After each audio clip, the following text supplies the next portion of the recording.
সহবাসের পর গোসল না করে ঘুমানো যাবে?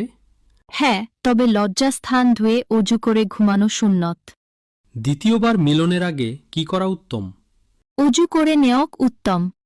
ফরজ গোসলে মহিলাদের সব চুল ভেজানো কি জরুরি?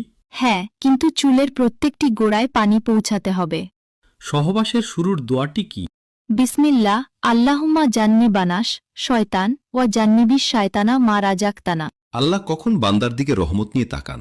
যখন বান্দা এক রাতে বলে, হে আল্লাহ, আমি খুব দুর্বল। আল্লাহ কার দোয়া দিনের শুরুতেই কবুল করেন? যে ঘুম থেকে উঠে প্রথমে আলহামদুলিল্লাহ বলে। কষ্টে হাসলে কি হয়? আল্লাহ বলেন, এই হাসি আমার জন্য সওয়াব। কার কথা আল্লাহ সরাসরি শোনেন? যে সাজদায় পড়ে বলে, তুমি আমার রব। বাড়িতে উন্নতি না হওয়ার কিছু কারণ? এক প্রধান দরজার সামনে জুতো ছড়িয়ে ছিটিয়ে রাখা। 2 সন্ধ্যার সময় ঘর ঝাড়ু দেওয়া। 3 বেশি বেলা পর্যন্ত ঘুমানো। 4 বিছানায় বসে খাবার খাওয়া। 5 সন্ধ্যার সময় শুয়ে থাকা। 6 ভাঙা জিনিস ব্যবহার করা। যে পুরুষ আপনার সামনে তার চোখের জল লোকাতে পারেনি, নিজেকে আর সামলাতে পারেনি, বিশ্বাস করুন এই পৃথিবীতে তার চেয়ে বেশি আপনাকে আর কেউ ভালোবাসতে পারবে না। কারণ একটা ছেলে তখনই কাঁদে যখন তার হৃদয়ের জায়গাটা মজলিসের চেয়েও বড় হয়ে যায়।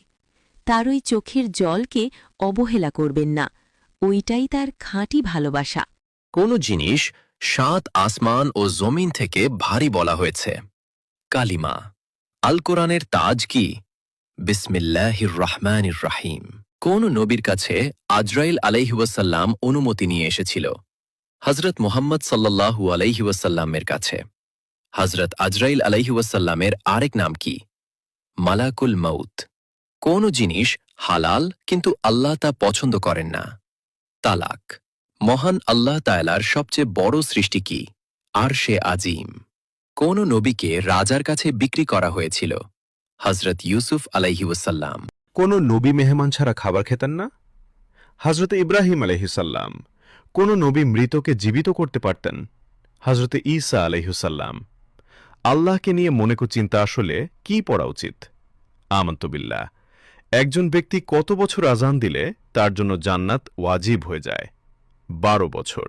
পৃথিবীতে 2 জন মানুষকে কখনোই ভুলে যেও না। নাম্বার 1, তোমার বাবা, যিনি তোমাকে সফল মানুষ বানানোর জন্য নিজের সব স্বপ্ন, আরাম আর সুখ কুরবানি দিয়েছেন। নবীজি সাল্লাল্লাহু আলাইহি ওয়াসাল্লাম বলেছেন, বাবার সন্তুষ্টির মধ্যেই আল্লাহর সন্তুষ্টি রয়েছে। আর নাম্বার 2, তোমার মা, যার পায়ের নিচে